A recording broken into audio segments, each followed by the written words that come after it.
Welcome to Where's Wiseman?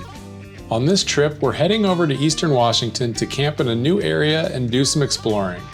While Western Washington is known for its mountains, lush forests, and lots of rain, Eastern Washington is very dry and arid, with the Columbia River running through the heart of the state. Ginko Petrified Forest State Park near Vantage is definitely worth a stop if you're in the area. There are petrified logs and petroglyphs on display, and the views of the mighty Columbia are amazing. 2 miles west, there's also a trail that guides you through an ancient fossil bed with dozens of exposed petrified logs. We'll be doing that later in the video.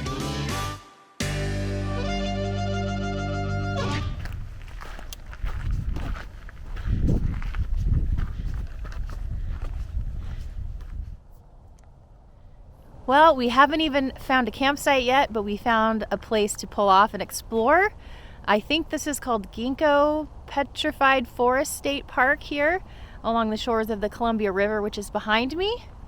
We've never been here before, so we figured let's go check it out, and we've already seen petroglyphs and petrified logs and just have amazing views of the Columbia. So it's going to be a great day. I can't wait to see where we're going to end up at camp.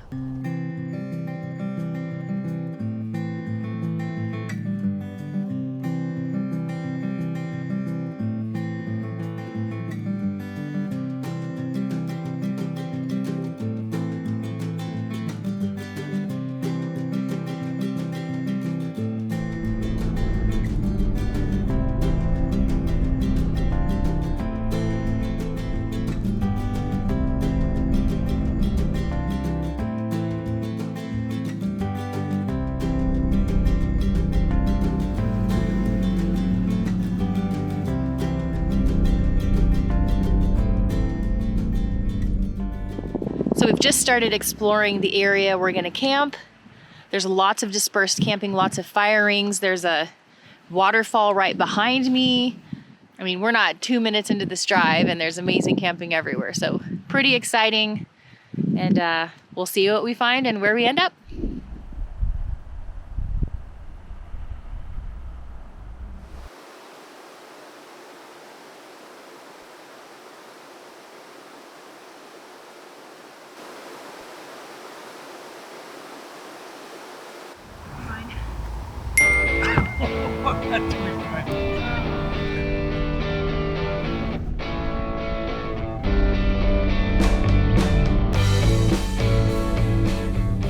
Frenchman Coulee is a wide, flat-bottomed canyon flanked by steep 300-foot cliffs featuring hiking trails, a gushing waterfall, and plenty of good rock climbing routes. The geology of Frenchman Coulee tells the classic Eastern Washington story of fire and ice.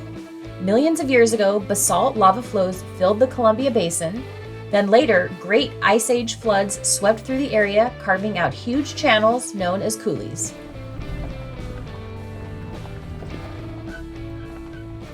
Well, we did some looking around up here. Beautiful area. Lots of designated dispersed camping. But this is the spot. We got a view of the falls, a view down the coulee, and hopefully get a good sunset tonight. This spot, there's a road near here, but we're not near anybody else. The main designated area, I can't believe that in February it's that busy. Yeah. But I think it's probably there's a lot of climbing here, so climbers and hikers and some tents, but they're in a totally other area. But I think it's time to get set up and get a fire going and get cozy and eat something too. Sounds like a plan. Let's do it.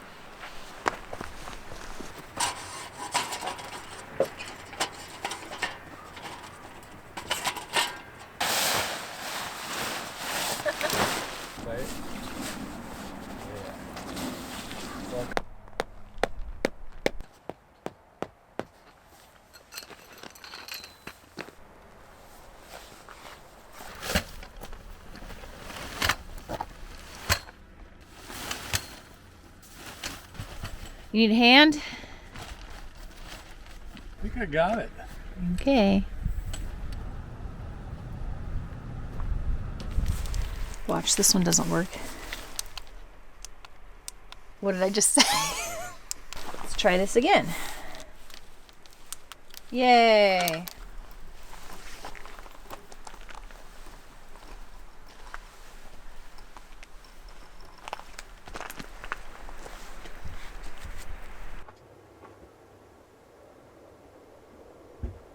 Keep an eye out for our next video next week.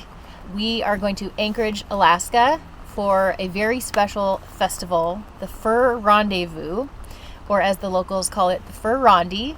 We don't want to give too much away. We're super excited. Matt's actually never been to Alaska, so it's going to be a really fun trip. But I will leave you with 2 words: outhouse races.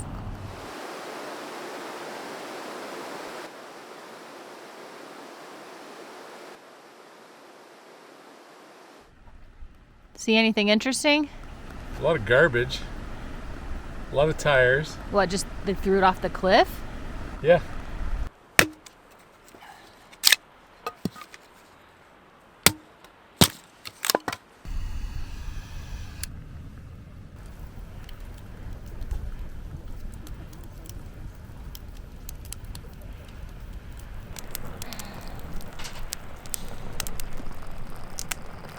How's that smoke? Well, it's a little after 4 in the afternoon. I feel like we're about to have an amazing sunset. I bet they're just epic nights out here. It's beautiful. Eastern Washington. I think I missed the trees, but this is still pretty. Yeah.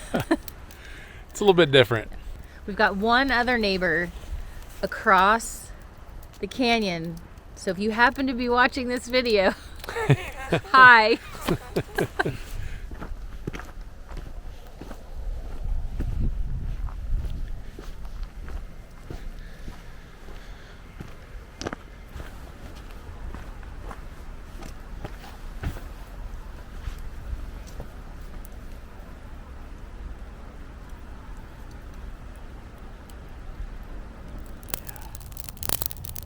Well, it finally happened with our pop-up fire pit. We absolutely love this thing. We're not knocking it at all because we've actually had it for 2 or 3 years now and we use it a lot. But it has a little hole in the bottom, which we actually thought it'd break through the first big fire we had. But this thing is resilient. So in no way a bad thing. The size and amount of fires we've had in this pop-up pit, I can't believe there hasn't been a hole before this, but she's leaking bits and pieces, but not really. We're leaving a small trace. The wind will take care of that, though.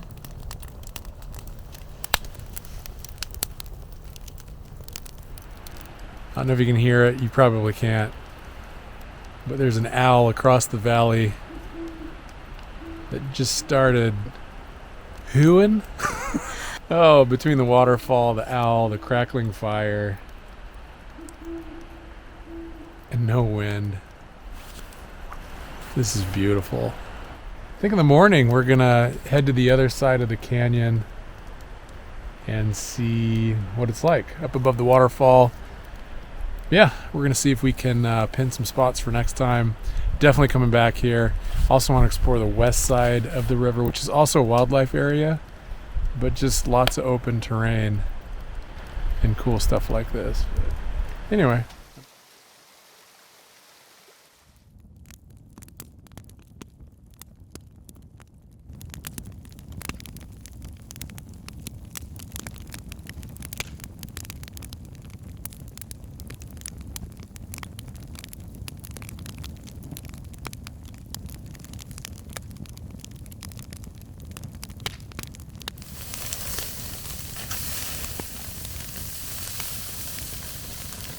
Hamburgers and hot dogs for dinner. Wow. My 8-year-old self is like so excited.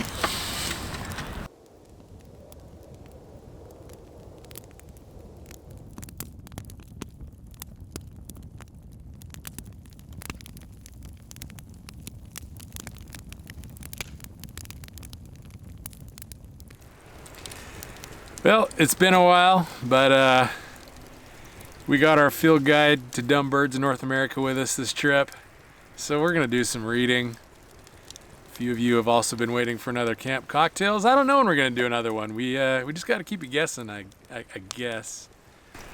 So tonight we're starting with the Pooper's Hawk, common name Cooper's Hawk. A medium-sized hawk named after New York naturalist William Cooper, who founded an academy or something. You'd probably be proud of this if you were some prig 19th century naturalist. Of course, this bird is also commonly called a chicken hawk, hen hawk, quail hawk, and I'm not even joking, a big blue darter. So don't let it go to your head, Cooper. This dumb bird of prey feeds on smaller birds and relies on stealth attacks from covered perches within the trees, which means flying through dense vegetation at high speeds to catch its prey. Sounds pretty badass until you imagine a hawk flying into a branch. Scientists have studied a lot of their skeletons and found out about a quarter of them have broken their bones in their chests. Is this the original? Mm-hmm. Oh, there's some good ones in here. Dumb western bluebird. Common name, western bluebird. Guess what color this dumb bluebird is? Now that we've covered identification, let's talk about the real story here, which is that this bird is a loser. They're what's called a cavity nester, which means they live in holes, but these schmucks can't even dig out their own holes because their beaks are too weak. They have to squat in an abandoned woodpecker's nest or whatever other hole they can find. Failing that, they move into man-made nest boxes, which are basically bird slums, where they're attacked by competing freeloaders like starlings and house sparrows. Then there are the raccoons, cats, possums, and various hawks who can't wait to f*** up a bluebird or make off with an egg. Oh, and ants, bees, wasps, and earwigs all love to get into bluebird hole and cause problems for the young. Western bluebirds appear to form monogamous pairs each year, but in genetic studies, 45% of nests had young that were not fathered by the male partner. Son of a bitch can't catch a break.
Okay, plan for today. We're hooked, we're loaded, ready to go. We're gonna go check out a couple more spots around this canyon, or coulee, and pin a couple things for a future trip.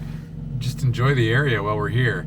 And then after that, we're gonna head just a couple miles back across the Columbia River and check out the Ginko Petrified Forest. Yeah, a little bit of a hike. Yeah. A mile-ish, something like that. Not too far. And it's not raining, so we're going to do it. Yeah, and if you're curious where we are, we're actually a stone's throw from the Gorge Amphitheater, which is like world famous. And very close to George Washington. Yeah, we did not plan this. There is a George Washington, if you were curious. But we are in George Washington on George Washington's birthday. Total fluke.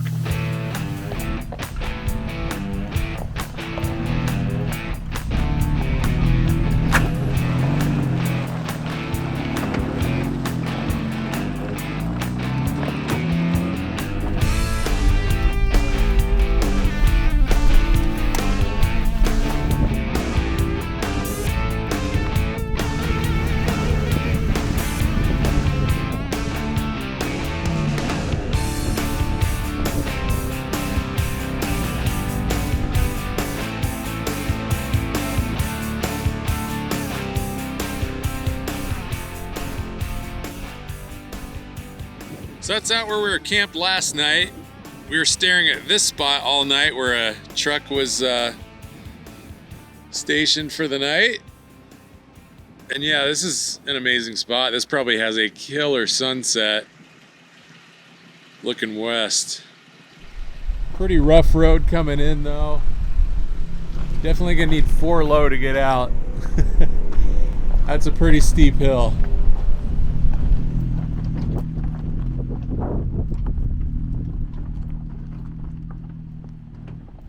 Well, this is a fun little road down to an amazing camp spot. We're definitely coming back here. That is pinned. It's unfortunate how much garbage there is out here. It's really not a pretty drive coming in, except for the landscape, of course. A couple refrigerators, pallets, etc. People suck. Yeah, people suck.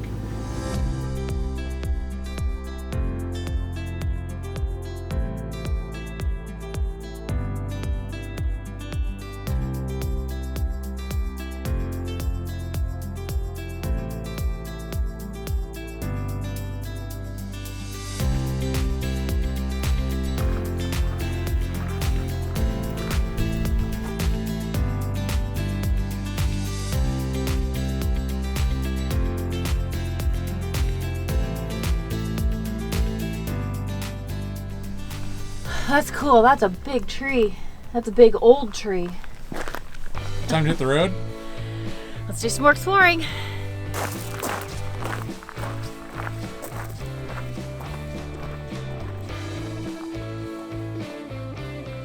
Outside of Ellensburg, there's a huge renewable energy facility with solar arrays and 149 wind turbines.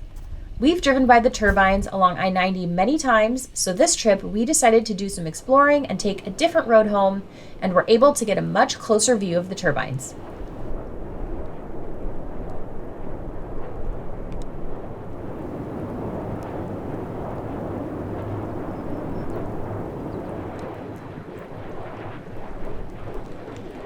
It's pretty cool. We've never been close enough to actually hear these. You just drive by on the freeway. It sounds like just constant planes flying overhead. The sound of the turbines. It's pretty cool.